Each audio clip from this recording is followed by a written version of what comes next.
विद्या गुरु तेरा नाम रोशन करे, हर एक कदम हमें आगे बढ़ा दे। क्लास 7th के अंदर science chapter number 4 acid bases and salt, नींबू का जूस, लेमन जूस, और लेमन जूस के अंदर क्या पाया जाता है? Citric acid. जितने भी खट्टे फल होते हैं उन सभी खट्टे फलों के अंदर साइट्रिक एसिड पाया जाता है। लिटमस पेपर जो 2 टाइप का होता है, एक रेड लिटमस आता है और एक ब्लू लिटमस आता है। अगले स्लाइड में मैं उसका इमेज आपको दिखाऊंगा। और आप कमेंट करके अगर बताते हैं कि हम इसका प्रैक्टिकल एक्सपेरिमेंट देखना चाहते हैं तो इसके बाद वाले अगले वीडियो में जरूर प्रैक्टिकल एक्सपेरिमेंट करके दिखाया जाएगा कि कैसे लिटमस पेपर काम करता है। जय हिंद डियर स्टूडेंट्स, एक बार फिर से आप सभी का स्वागत है आपके अपने यूट्यूब चैनल विद्या गुरु अकेडमी पर, जहां पर प्रोवाइड किया जाता है online and offline both types of education. आज हम लोग स्टैंडर्ड 7th के साइंस सब्जेक्ट के अंदर लेसन नंबर 4 के बारे में बात करेंगे, जिसका नाम है एसिड बेस एंड सॉल्ट। तो एसिड बेस एंड सॉल्ट के बारे में हम बात करने जा रहे हैं और यहाँ पर कंप्लीट एक वीडियो में सारे के सारे इन्फॉर्मेशन जो है क्लियर हो जाने वाले हैं इस लेसन से रिलेटेड। एंड डियर स्टूडेंट्स, मैं आपको बता दूं कि अगर आपको 100 आउट ऑफ 100 मार्क्स कवर करना है तो this video is very very very useful, क्योंकि एक एक टॉपिक को इसमें मेंशन किया गया है, एक एक वर्ड को मेंशन किया जाएगा, जिसकी वजह से आपको हर चीज़ें क्लियर हो जाए, वो भी बिल्कुल free of cost, without any charge. तो चलिए स्टार्ट करते हैं। क्लास 7th के अंदर science chapter number 4 acid bases and salt, हम यहाँ से स्टार्ट करने वाले हैं एसिड बेस एंड सॉल्ट के बारे में। चलिए नेक्स्ट पेज लेते हैं और अगले पेज में आप देखिए, सबसे पहले इंट्रोडक्शन के बारे में हम बात करने वाले हैं। तो इंट्रोडक्शन के अंदर जो सब्सटेंस होते हैं वो 3 टाइप के होते हैं या 3 तरीके से क्लासीफाई किए जा सकते हैं, आप ऐसा कह सकते हैं। First of all like acidic substances, basic substances and neutral substances. Acid मतलब एसिडिक मतलब जो एसिड है, बेसिक मतलब जो बेसिक है, और न्यूट्रल मतलब जो ना तो एसिडिक है ना तो बेसिक है। या फिर आप ऐसा कह सकते हैं कि एसिड और बेस के मिलने से बना हुआ है, जिसमें या तो दोनों की प्रॉपर्टी है या तो दोनों की प्रॉपर्टी नहीं है, ये मान के चलिए। Their nature can be identified using indicator. अब यहाँ पर एक नया टर्म आ गया, इंडिकेटर। क्या होता है ये इंडिकेटर? इंडिकेटर ऐसे मटेरियल जो यूज किया जाता है ये पता करने के लिए कि कैसे हम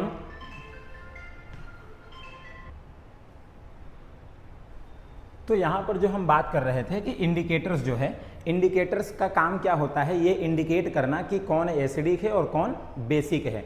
कैसे इंडिकेट करता है? तो भाई एसिड के अंदर कलर चेंज हो जाता है, बेसिक के अंदर कलर चेंज होता है। तो इसके बारे में हम बात करने वाले हैं। चलिए अगले पॉइंट पे चलते हैं। अगला पॉइंट है, सबसे पहले हम एसिड के बारे में बात करते हैं। तो पहला पॉइंट क्या है कि एसिड का जो टेस्ट होता है वो सॉर होता है। सॉर का मतलब होता है खट्टा। खट्टे मटेरियल जितने भी होते हैं बेसिकली जो हम मार्केट में देखते हैं वो सारे के सारे खट्टे होते हैं, और खट्टे जितने भी मटेरियल है उन्हीं को एसिड कहा जाता है। एग्जाम्पल में अगर मैं बात करूं तो नींबू का जूस, लेमन जूस, और लेमन जूस के अंदर क्या पाया जाता है? Citric acid.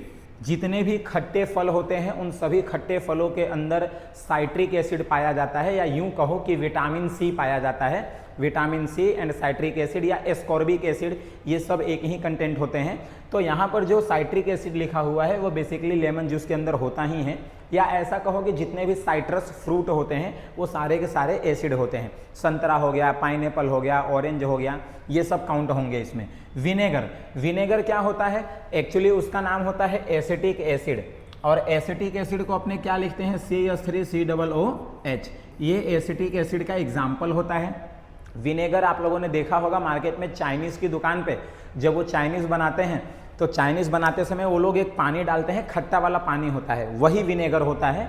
तो विनेगर का भी जो है मेंशन कहाँ किया जाता है? एसिड में किया जाता है। कर्ड, कर्ड का मतलब होता है दही, और दही के अंदर पाया जाता है लैक्टिक एसिड। तो ये भी किसमें काउंट होता है? ये भी काउंट होता है एसिड में। लेकिन ये सब कैसे एग्जाम्पल हैं? ये सारे के सारे नेचुरल एग्जाम्पल हैं। अब ये तो क्या है कि हम सब टेस्ट कर सकते हैं, लेमन जूस को पीकर टेस्ट कर सकते हैं, और विनेगर जो है तो खट्टा पानी पीकर टेस्ट कर सकते हैं जो चाइनीज़ की दुकान पे मिलता है सलाद के अंदर डालने के लिए। भाई कर्ड यानी दही हम खाकर टेस्ट कर सकते हैं। लेकिन कुछ मटेरियल ऐसे होते हैं जो मिनरल वाले होते हैं, मिनरल के जो एसिड होते हैं, उन मिनरल के एसिड को आप कभी भी टेस्ट करके पता नहीं लगा सकते कि वो एसिड है। उन्हें पता लगाने के लिए इंडिकेटर की जरूरत पड़ती है। जैसे कि लैब के अंदर मिनरल एसिड को लैब एसिड भी कहा जाता है क्योंकि लैब में यूज होता है। हाइड्रोक्लोरिक एसिड जिसको HCl बोलते हैं, सल्फ्यूरिक एसिड जिसको H2SO4 बोलते हैं, और सल्फ्यूरिक एसिड जो होता है वो होता है king of acid, king of acid. सबसे स्ट्रॉन्ग एसिड में जो है H2SO4 को काउंट किया जाता है। सबसे स्ट्रॉन्गेस्ट एसिड इतना ज़्यादा स्ट्रॉन्ग होता है कि अगर H2SO4 यानी कि सल्फ्यूरिक एसिड की एक बूंद आपके अंगूठे के नाखून पर भी गिर जाए तो वो होल करके नीचे से निकल जाएगी, इतना पावरफुल होता है ये सल्फ्यूरिक एसिड। तो चलिए ये सब हमने क्या देख लिया, एग्जाम्पल देख लिया एसिड के अंदर। चलिए आगे बढ़ते हैं। अगला जो पॉइंट है वो हम बेस के बारे में पढ़ेंगे। तो बेस क्या होता है भाई, उसका टेस्ट कैसा होता है, बीटर। बीटर का मतलब क्या, कड़वा, कड़वा टेस्ट होता है। फील सोपी, साबुन कैसा स्लिपरी फील करता है, महसूस होता है। तो जितने भी बेस वाले मटेरियल होते हैं वो सब स्लिपरी फील होते हैं, या ऐसा कहो कि सोपी टाइप के फील होते हैं, साबुन टाइप के फील होते हैं। इसके अंदर भी एग्जाम्पल हम दो तरीके से बात करेंगे, एक नेचुरल एग्जाम्पल के बारे में और एक स्ट्रॉन्ग बेसिस जो कि लैब के अंदर यूज़ किए जाते हैं, लेबोरेटरी में यूज़ किए जाते हैं, या मिनरल टाइप के बेस होते हैं। नेचुरल के अंदर देखोगे तो बेकिंग सोडा। बेकिंग सोडा का मतलब क्या होता है, खाने वाला सोडा। खाने वाला सोडा हमारे घर में मम्मी या बहन जो होती है वो पुआ पूड़ी पकवान जब बनाती है, खमन बनता है, ढोकला, इदड़ा, पातड़ा, पातुड़ी, ये सारी चीज़ें जो भी बनती है तो उसको और अच्छा स्वादिष्ट बनाने के लिए, क्रंची बनाने के लिए जो है उसके अंदर बेकिंग सोडा डाला जाता है। तो बेकिंग सोडा जो होता है वो सोडियम बाई कार्बोनेट, NaHCO3, इसी को बोलते हैं sodium by carbonate. Lime water, lime water का मतलब होता है बुझा हुआ चूने का पानी। बुझा हुआ चूने का जो पानी होता है वो होता है कैल्शियम हाइड्रोक्साइड, जिसको हम रिप्रेजेंट करते हैं CaOH whole taken twice, calcium hydroxide. इस तरीके से हम ये जो दोनों एग्जाम्पल मैंने लिखे वो नेचुरल बेसिस हैं जो मार्केट में इजीली नेचुरली अवेलेबल होते हैं।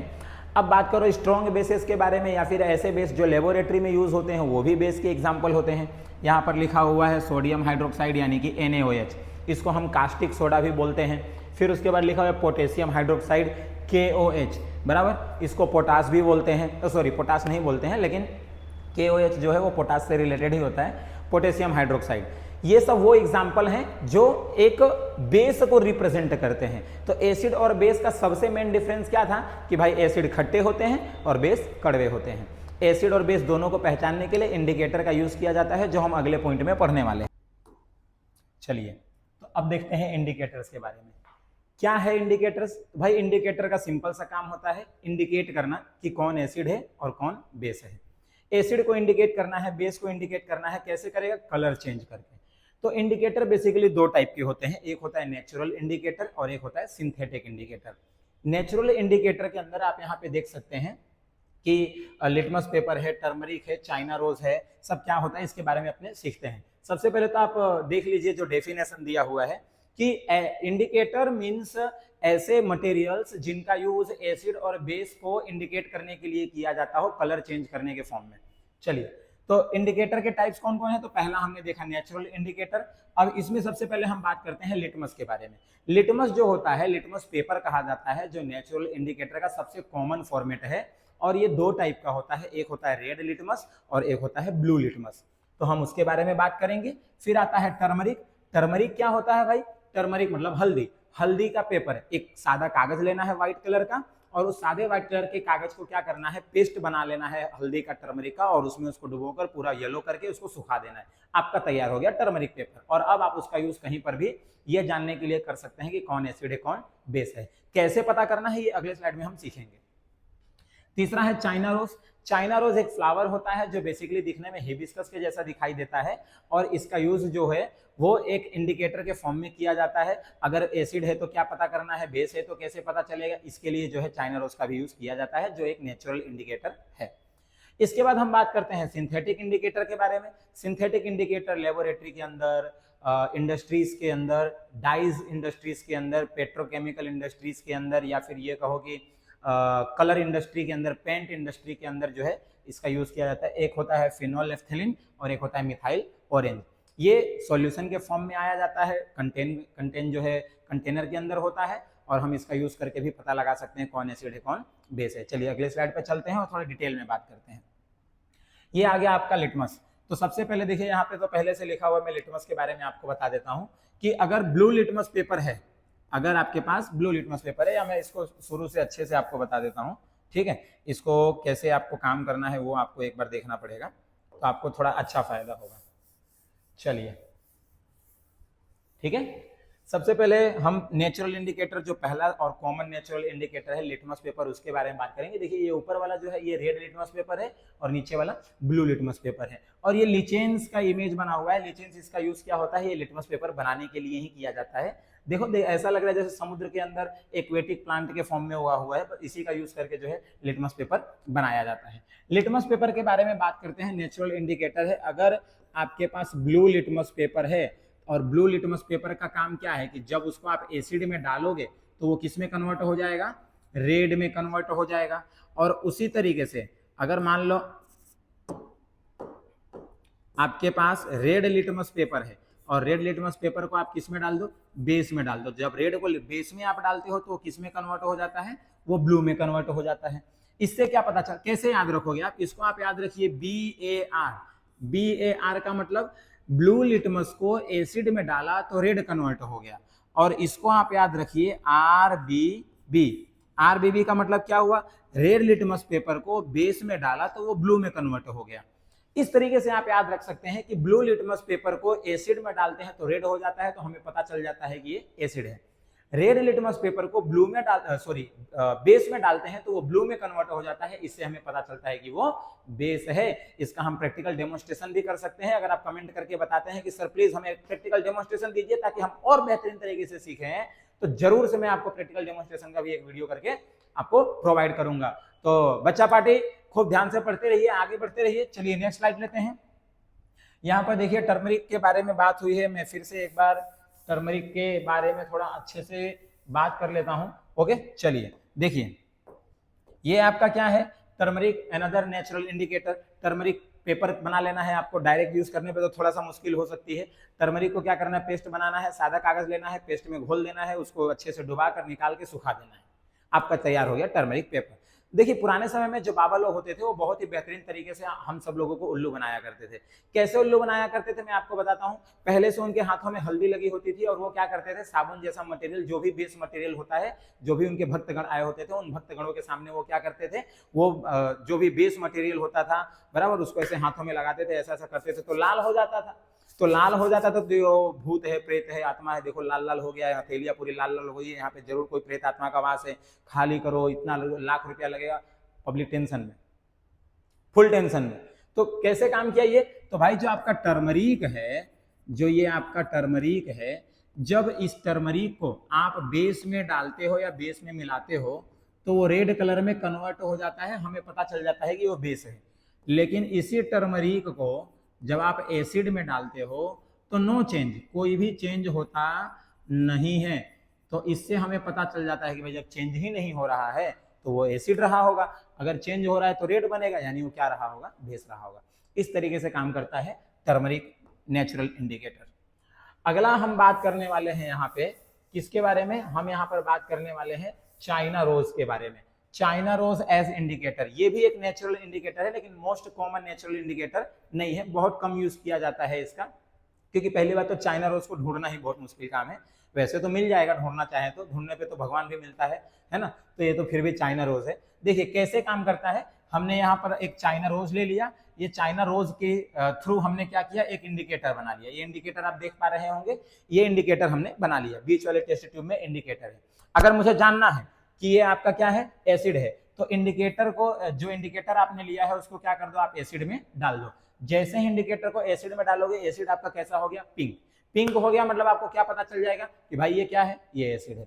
उसके बाद आप देखिए इसी इंडिकेटर को आप किस में डाल दो, बेस में। बेस में डालो तो देखो कलर कैसा हो गया, कुछ ग्रीन टाइप का हो गया या ब्लू टाइप का। तो ये जैसे ही इसमें हमने डाला, ये ग्रीन या ब्लू टाइप का हो गया, तो हमें पता चल गया कि ये बेस है। तो इस तरीके से चाइना रोज जो होता है वो नेचुरल इंडिकेटर के रूप में काम करता है। हम इसका यूज करके बता सकते हैं कौन एसिड है और कौन बेस है। अगला पॉइंट हम लेते हैं, देखते हैं क्या है अगला पॉइंट। अगला पॉइंट है सिंथेटिक इंडिकेटर के बारे में। देखिए दो सिंथेटिक इंडिकेटर यहाँ पर बने हुए हैं, अगर आप ध्यान से देख पा रहे हो तो।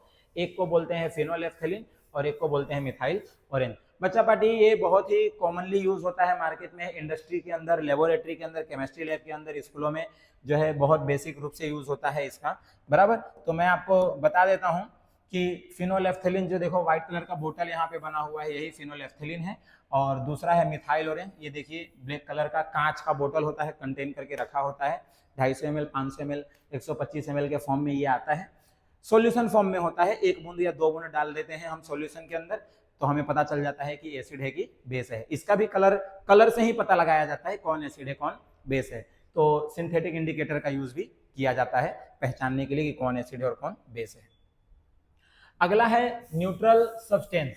तो हम न्यूट्रल सब्सटेंस के बारे में बात करने वाले हैं भाई। बहुत सिंपल सी बात है, न्यूट्रल सब्सटेंस का मतलब ऐसे सब्सटेंस या ऐसे मटेरियल जो न्यूट्रल होते हो। न्यूट्रल का मतलब क्या, ना तो एसिडिक नेचर का हो ना तो बेसिक नेचर का हो, ना इधर का हो ना इधर का हो, बीच में हो, बीच में एकदम स्ट्रेट ऐसा, हाँ, ना एसिड प्रॉपर्टी रखता हो ना बेसिक प्रॉपर्टी रखता हो, बीच वाला हो, बराबर। तो उसको बोलते हैं न्यूट्रल सब्सटेंस। ना तो एसिड होता है ना तो बेस होता है, लिखा है नेदर एसिडिक नॉर बेसिक, तो यही है। एग्जाम्पल में प्योर वाटर ले लिया, जैसे कि पानी हो गया। कॉमन सोल्ट ले लिया, जो हमारे घरों में खाने वाला नमक यूज होता है, तो NaCl हो गया। शुगर का सॉल्यूशन हो गया, चीनी में भाई पानी मिला दिया, शुगर सॉल्यूशन बना लिया, मस्त मीठा मीठा पी लिया। ये सब क्या है, न्यूट्रल सब्सटेंसेस है। तो न्यूट्रल सब्सटेंस के बारे में हमने पढ़ा। अगले जो टॉपिक में हम पढ़ेंगे न्यूट्रलाइजेशन के बारे में। तो यहाँ पर देखिए लिखा तो काफी कुछ है, लेकिन मैं आपको एक बार इसको अच्छे से एक्सप्लेन करने की कोशिश करूंगा कि क्या होता है न्यूट्रलाइजेशन। ओके, देखिए न्यूट्रलाइजेशन का मतलब होता है कोई भी एसिड और कोई भी बेस जब आपस में रिएक्ट करते हैं तो एसिड अपने प्रॉपर्टी को खो देता है, बेस अपने प्रॉपर्टी को खो देता है, और दोनों मिलकर एक जो नया प्रोडक्ट बनाते हैं वो प्रोडक्ट होता है न्यूट्रल प्रोडक्ट। उसी को बोलते हैं न्यूट्रलाइजेशन प्रोसेस। यहाँ पे देखो लिखा हुआ है एसिड का रिएक्शन अगर बेस के साथ होता है तो सॉल्ट बनता है और वाटर बनता है। तो ये जो सॉल्ट बनता है ये कैसा होता है, ये न्यूट्रल होता है, ठीक है। तो न्यूट्रल सॉल्ट बनता है।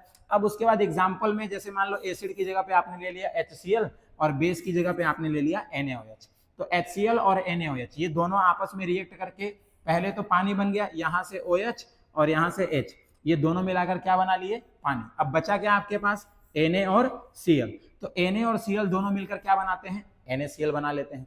तो ये कोई बहुत बड़ी प्रॉब्लम की बात नहीं है, ये तो बहुत छोटा सा टॉपिक है। मैं आपको चाहे तो अलग से भी करके बता देता हूँ। जैसे ये HCl लिखा और ये आपने लिखा NaOH, दोनों आपस में रिएक्ट किए, यहाँ वाला हाइड्रोजन और यहाँ वाला OH, ये दोनों मिलकर बना लिया पानी, और जो भी मटेरियल बचा Na और Cl इन्होंने बना लिया न्यूट्रल सॉल्ट। तो ये क्या है, ये कॉमन सॉल्ट है, एसिड और बेस के रिएक्शन से बना है। तो इस तरीके के प्रोसेस को हम बोलते हैं न्यूट्रलाइजेशन प्रोसेस, जिसका काम है न्यूट्रल करना। यहाँ पर देखिए एक टेस्ट ट्यूब है, ऑलरेडी एसिड लिया हुआ है विथ इंडिकेटर, और ऊपर से हम उसमें क्या मिक्स कर रहे हैं, बेस मिक्स कर रहे हैं। तो जब एसिड में आप बेस मिक्स कर रहे हो तो एसिड की प्रॉपर्टी भी खत्म हो गई, और जो बेस आ रही थी उसकी भी प्रॉपर्टी तो चली ही जाएगी क्योंकि वो उसमें कंबाइन हो रहा है। तो इस तरह के प्रोसेस को हम क्या बोलते हैं, प्रोसेस ऑफ न्यूट्रलाइजेशन। हम अगले टॉपिक पे चलते हैं। न्यूट्रलाइजेशन हमारे एवरीडे रूटीन लाइफ में कहाँ कहाँ पे यूज होता है, कैसे कैसे यूज होता है। सबसे पहले हम बात करते हैं इंडाइजेशन। इंडाइजेशन का मतलब क्या होता है, जैसे मान लीजिए हमने बहुत सारा खाना खा लिया, बहुत खाना खा लिया, और फिर हम हमारा पेट जो है हैवी हो गया। हमारे बॉडी के अंदर फूड को डाइजेस्ट करने के लिए क्या होता है, डाइजेस्टिव सिस्टम होता है, और फूड को डाइजेस्ट करने के लिए हमारे बॉडी के अंदर से जो स्टमक है वहाँ पे HCl एसिड रिलीज होता है, हाइड्रोक्लोरिक एसिड रिलीज होता है, जिसका काम होता है फूड को डाइजेस्ट करना। तो फूड को डाइजेस्ट करने का काम होता है। तो होता क्या है हमारे बॉडी के अंदर, जब हम बहुत ज्यादा खाना खा लेते हैं, या फिर ऐसा कहो कि रोज हम 12 बजे खाना खाते थे और किसी दिन हम 12 बजे टाइम पर खाना नहीं खाए, या फिर ऐसा कहो कि हम व्रत रख लिए, तो ऐसे सिचुएशन में हमारे बॉडी के अंदर क्या होता है, जो स्टमक है वो ज्यादा HCl रिलीज करने लगता है।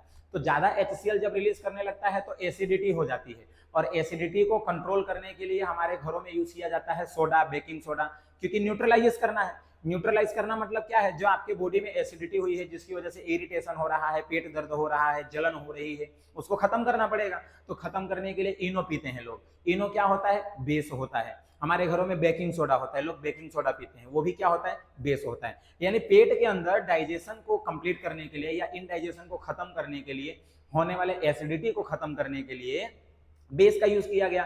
तो क्यों किया गया, क्योंकि एसिड को इफेक्ट को खत्म करना था, और बेस का यूज करके हमने उसको क्या कर दिया, न्यूट्रलाइज कर दिया। इस तरीके से इंडाइजेशन में जो है यूज किया जाता है। और जिसका यूज करके हम एसिड के इफेक्ट को खत्म कर देते हैं उसको बोलते हैं एंटासिड। एंटासिड का मतलब होता है ऐसे एसिड जो एंटी फॉर्म में काम करते हैं, जो जैसे कि कोरोना के वायरस के इफेक्ट को क्या बोलते थे, एंटीडोट बोलते थे, या एंटीवायरस बोलते हैं। किसी वायरस के इफेक्ट को खत्म करने वाला कोई वायरस आ जाए तो उसको एंटीवायरस बोलेंगे। उसी तरीके से एसिड के इफेक्ट को खत्म करने वाले को क्या बोलेंगे भाई, एंटी एसिड बोलेंगे या एंटासिड बोलेंगे, बराबर। तो milk of magnesia, milk of magnesia क्या होता है, MgOH होल टेकन ट्वाइस, इसको बोलते हैं मैग्नीशियम। क्या बोलते हैं? Magnesium hydroxide. तो मैग्नीशियम हाइड्रोक्साइड का जो है यूज किया जाता है, हम इंटेक गोली के फॉर्म में या लिक्विड के फॉर्म में बॉडी के अंदर जाता है और हमारे पेट का जो भी इंडाइजेशन है उसको क्लियर कर देता है, हमारे बॉडी को न्यूट्रलाइज करने के लिए, स्टमक को न्यूट्रलाइज करने के लिए। दूसरा है वास्प स्टिंग। वास्प का मतलब क्या होता है? वास्प का मतलब होता है हड्डा आपने सुना होगा, गांवों में बोलते हैं, तीड़ा बोलते हैं, ग्रीन कलर का होता है। वो जब काटते हैं ना तो बेसिक प्रॉपर्टी हमारे बॉडी के अंदर इंटेक करती है, बेस हमारे बॉडी के अंदर बेस इंटेक करता है और काफी खुजली होने लगती है, काफी प्रॉब्लमेटिक होता है। तो उसको खत्म करने के लिए उसके ऊपर विनेगर डाला जाता है। यानी हमें पहले से पता होना चाहिए कि भाई हमें क्या काटा है या क्या इफेक्ट हुआ है, उसके हिसाब से आपको अप्लाई करना है। अब मान लो पहले से वो बेसिक है, आप और बेसिक मिला दोगे तो बहुत ज्यादा इफेक्ट कर देगा निगेटिव। तो हमें ये भी पता होना चाहिए, हमें नॉलेज होना चाहिए कि कब कहाँ यूज करना है। वास्प यानी हिड्डा या तीड़ा बोलते हैं बहुत लोग, अगर वो आपको काट लेता है तो आप समझ लेना कि आपके बॉडी में कौन सी प्रॉपर्टी बढ़ गई, अल्कलाइन। अल्कलाइन का मतलब होता है बेस की प्रॉपर्टी बढ़ गई। बेस की प्रॉपर्टी बढ़ गई तो उसको न्यूट्रलाइज करना पड़ेगा, तभी ना ठीक होगा भाई। जो खुजली हो रही है, इरिटेशन हो रहा है, तो न्यूट्रलाइज करने के लिए उसमें क्या मिला देना है? विनेगर। अब विनेगर का मतलब आपको तो पता ही है क्या होता है, एसिटिक एसिड। विनेगर का मतलब क्या हो गया भाई? Acetic acid. क्या होता है एसिटिक एसिड? तो CH3COOH। ये जैसे ही मिलाओगे न्यूट्रलाइज हो जाएगा, खुजली जो हो रही थी वो ठीक हो जाएगी। तीसरा है बी स्टिंग। बी स्टिंग मतलब मधुमक्खी का काटना। मधुमक्खी काट ले, चींटी काट ले, जब ये लोग काटते हैं ना तो हमारे बॉडी के अंदर एसिड फैलता है। और जब बॉडी के अंदर कौन सा एसिड जाता है भाई मधुमक्खी के और चींटी के काटने से? तो वो जाता है फॉर्मिक एसिड या मिथेनोइक एसिड भी बोलते हैं। फॉर्मिक एसिड, मिथेनोइक एसिड हमारे बॉडी के अंदर एंटर करता है, खुजली होने लगती है, सूजन होने लगता है, फूल जाता है, बहुत परेशान करता है, इरिटेट करता है। अब अपना काम क्या है? उसको न्यूट्रलाइज करना, उसके इफेक्ट को खत्म करना, ताकि हमें राहत मिले, आराम मिले। तो एसिड के इफेक्ट को खत्म करने के लिए, न्यूट्रलाइज करने के लिए क्या डालना पड़ेगा? सिंपल सी बात है भाई, बेस डालना पड़ेगा। तो यहाँ पे आपको क्या कर देना है? Apply baking soda. Baking soda क्या होता है? बेस। सोडियम बाइकार्बोनेट, NaHCO3, यही है आपका बेकिंग सोडा। जहां पर एसिड है वहां के इफेक्ट को खत्म करने के लिए बेस अप्लाई करो, जहां पर बेस है वहां के इफेक्ट को खत्म करने के लिए एसिड अप्लाई करो। अब जैसे सॉइल ट्रीटमेंट है, सॉइल ट्रीटमेंट का मतलब क्या होता है? मिट्टी का ट्रीटमेंट करना। ज्यादातर क्या होता है, जो मिट्टी होती है वो किसी ना किसी रीजन से, पॉल्यूशन के रीजन से या एसिड रेन की वजह से, जो मिट्टी होती है खेतों के अंदर जिसकी वजह से लोग खेती करते हैं, एग्रीकल्चर में जो खेती में मिट्टी यूज होता है वो एसिडिक हो जाता है। तो एसिडिक हो जाता है तो उसको क्या करना पड़ेगा? उसमें तो भाई अनाज उगाना है, बहुत सारे प्रोडक्ट उसमें से निकालने हैं, तो उसको आपको ट्रीटमेंट करना पड़ेगा, उसमें आपको बेस मिलाना पड़ेगा। तो वो एसिडिक सोइल होता है और उसमें क्या मिलाया जाता है? लाइम। लाइम का मतलब क्या? चूना, बेस। बेस मिलाया जाता है जिसकी वजह से जो उसकी प्रॉपर्टी है, जो जमीन के मिट्टी की प्रॉपर्टी है, वो आपस से कैसी हो जाती है? वो लगभग न्यूट्रलाइज हो जाती है। तो वहां पर प्रोडक्ट को निकालना आसान होता है, खेती करना इजी हो जाता है। तो ये न्यूट्रलाइजेशन हमारे एवरीडे लाइफ में कुछ ना कुछ यूज होते हैं, जिनके बारे में हमें पता होना चाहिए। इंडाइजेशन के बारे में मैंने आपको बता दिया कैसे काम करता है। फिर उसके बाद वास्प स्टिंग के बारे में मैंने आपको बता दिया कि वास्प स्टिंग काटते हैं तो वो बेसिक होता है, और उसको न्यूट्रलाइज करना हो तो क्या करना पड़ेगा? उसमें आपको कुछ एसिडिक प्रॉपर्टी वाला मटेरियल मिलाना पड़ेगा। ध्यान रखना, वो लेबोरेटरी वाला एसिड लाकर मत मिलाना, वरना आपका हाथ ही कट के गायब हो जाएगा। हाँ, फिर उसके बाद आता है बी स्टिंग। तो भाई मधुमक्खी कैसे काटती है और कैसे काम करता है वो भी आपने देख लिया। फिर उसके बाद आता है सॉइल ट्रीटमेंट। तो सॉइल ट्रीटमेंट का मैंने आपको बताया कि एसिड रेन जैसे अलग अलग डिफरेंट रीजन की वजह से अगर सॉइल जो है एसिडिक हो जाता है तो उसके एसिडिसिटी को खत्म करने के लिए या न्यूट्रलाइज करने के लिए उसमें बेस मिलाया जाता है, बराबर। तो सॉइल ट्रीटमेंट का भी हमने पढ़ लिया। फिर उसके बाद आगे चलते हैं। नेक्स्ट देखिए क्या लिखा है, सॉल्ट। तो सॉल्ट क्या होता है भाई? जब एसिड और बेस आपस में रिएक्ट करते हैं, न्यूट्रलाइजेशन रिएक्शन करते हैं या न्यूट्रलाइजेशन प्रोसेस करते हैं, तो सॉल्ट प्रोडक्ट बनता है। और जो प्रोडक्ट बनता है वो ना तो एसिडिक नेचर का होता है ना तो बेसिक नेचर का होता है, न्यूट्रल नेचर का होता है। और न्यूट्रल नेचर के सभी प्रोडक्ट को हम सॉल्ट कह सकते हैं अगर वो एसिड और बेस के रिएक्शन से बना है तो। ओके, तो क्या होता है? न्यूट्रलाइजेशन प्रोसेस से बनता है। न्यूट्रलाइजेशन प्रोसेस से बनता है और किसके बीच के रिएक्शन से बनता है भाई? कलर फिर से चेंज करना पड़ेगा, बराबर। ये मैंने कलर चेंज कर लिया। न्यूट्रलाइजेशन प्रोसेस से बनता है, एसिड और बेस के बीच जो रिएक्शन होता है उससे बनता है। डिपेंड करता है उसके जो टाइप होते हैं, सॉल्ट के जो टाइप होते हैं, वो कौन सा एसिड और कौन सा बेस यूज किया है उसके ऊपर डिपेंड करता है। मैं आपको बता देता हूं जो टाइप्स होते हैं सॉल्ट, 3 टाइप के होते हैं। एक होता है एसिडिक सॉल्ट, एक होता है बेसिक सॉल्ट,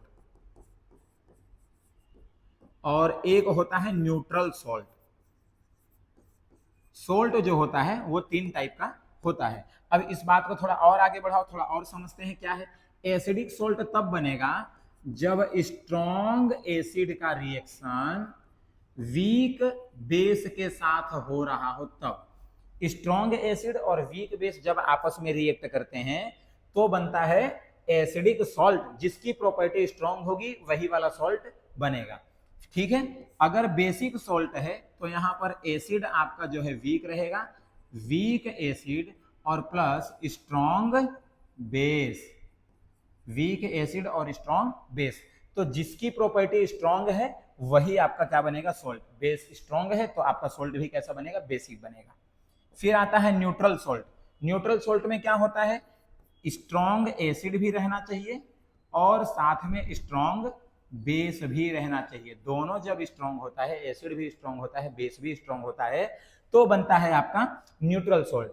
अब आप सोचोगे कि चौथा भी बनना चाहिए, वीक एसिड भी होना चाहिए, वीक बेस भी होना चाहिए। तो मैं आपको बता दूं कि वीक एसिड और वीक बेस आपस में रिएक्ट ही नहीं करते हैं, इसीलिए उसका कोई प्रोडक्ट नहीं बनता है। तो 3 टाइप के सॉल्ट होते हैं, acidic salt, basic salt, neutral salt. किस पर डिपेंड करता है कि भाई आपने कौन सा एसिड और कौन सा बेस यूज किया। स्ट्रॉन्ग एसिड अगर आपने यूज किया हुआ है, ओके, दूसरा कलर ले लेता हूं, स्ट्रॉन्ग एसिड यूज किया है तो एसिडिक सॉल्ट, स्ट्रॉन्ग बेस अगर यूज किया है तो बेसिक सॉल्ट। लेकिन अगर दोनों ही आपने स्ट्रॉन्ग ले रखा है तो वो आपका बन जाएगा न्यूट्रल सॉल्ट। इस तरीके से सॉल्ट को भी हम क्लासीफाई कर सकते हैं। चलिए, सॉल्ट क्लासीफाई करने के बाद हम अगले पॉइंट पे चलते हैं। की टर्म, कौन कौन से पॉइंट आपको याद रखना चाहिए। देखिए, अगर कोई मटेरियल एसिडिक है, एसिडिक का मतलब क्या होता है, जो टेस्ट में खट्टा है, सोर है, बराबर। वो जो एसिडिक होते हैं उसका पीएच 7 से कम होता है, उसका पीएच 0, 1, 2, 3, 4, 5, 6, 7, लेस देन 7। हाँ, लेस देन 7 का मतलब क्या हो गया कि भाई जिसका पीएच 7 से कम होता है, बराबर। तो पीएच के बारे में भी आपको पता होना चाहिए। पीएच का मतलब क्या है, पीएच का मतलब होता है potence of hydrogen ion. PH का मतलब होता है potence of hydrogen ion. Potence मतलब क्या हो गया, पोटेंस मतलब हो गया कि कितना पावरफुल है, कितना स्ट्रेंथ है।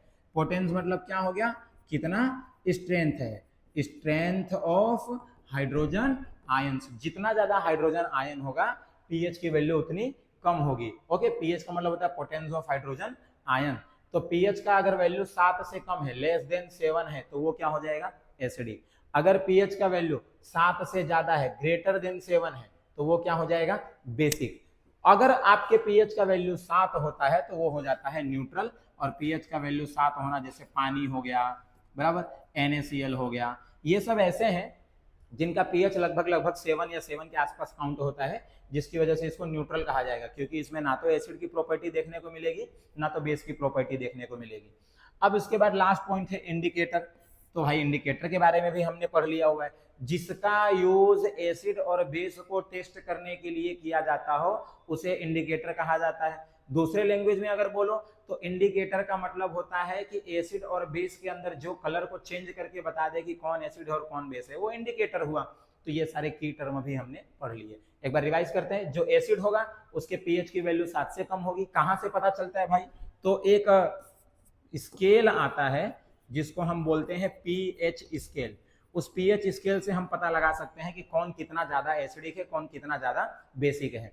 ये 7 से वैल्यू जितनी कम होगी उतना स्ट्रॉन्ग एसिड, और बेसिक में अगर देखा जाए तो वैल्यू 7 से जितनी ज्यादा होगी बेस उतना ज्यादा स्ट्रॉन्ग, और न्यूट्रल में 7 के आसपास वैल्यू जितना होगा उतना ही ज्यादा न्यूट्रल काउंट किया जाएगा।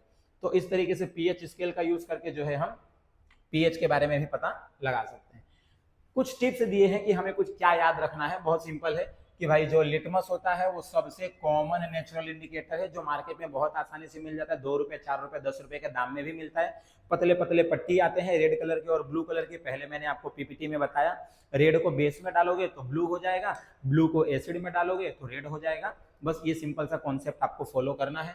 एसिड टेस्ट में खट्टे होते हैं, ये याद रखना है। बेस टेस्ट में बीटर यानी कि कड़वे होते हैं, और साथ साथ में सोपी नेचर के होते हैं। सोपी नेचर का मतलब क्या होता है, जैसे साबुन का नेचर होता है ना फिसलने वाला, वैसा ही सोपी नेचर का होता है बेस।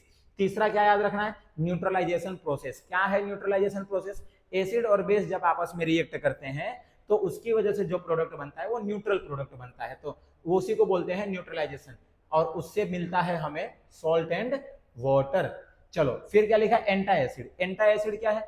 जो एसिड को इफेक्ट को खत्म करने के लिए जो बेस यूज किया जाता है उसी को बोलते हैं एंटा एसिड। और एंटा एसिड क्या होता है? बेस होता है। क्या काम होता है ये? इनडाइजेशन को खत्म करने, बॉडी में बहुत ज्यादा खाना खा लिया, एसिडिटी हो गई, इनडाइजेशन हो गया, उसको अपने को क्या करना है? इंप्लीमेंट करना है, सुधार करना है, इंप्रूवमेंट करना है, तो हम क्या ले लेंगे? बेस। जैसे कि इनो खा लिया तो इनो पी लिया, या सोडा जो भी होता है मार्केट में मिलता है वो हमने इंटेक किया, तो ये सब क्या है? ये सब बेस है। बेस जैसे ही अंदर लिया तो बॉडी के स्टमक के अंदर का जो एसिड है और जो बेस आपने लिया वो दोनों न्यूट्रल कर लेंगे, जिसकी वजह से एसिडिटी आपकी खत्म हो जाएगी। तो इस तरीके से जो है ये कुछ टिप्स दिए हुए थे रिमेंबर याद करने के लिए, बराबर। अब उम्मीद करता हूं कि सारा का सारा जो है टॉपिक बहुत अच्छे से आपका क्लियर हो गया होगा।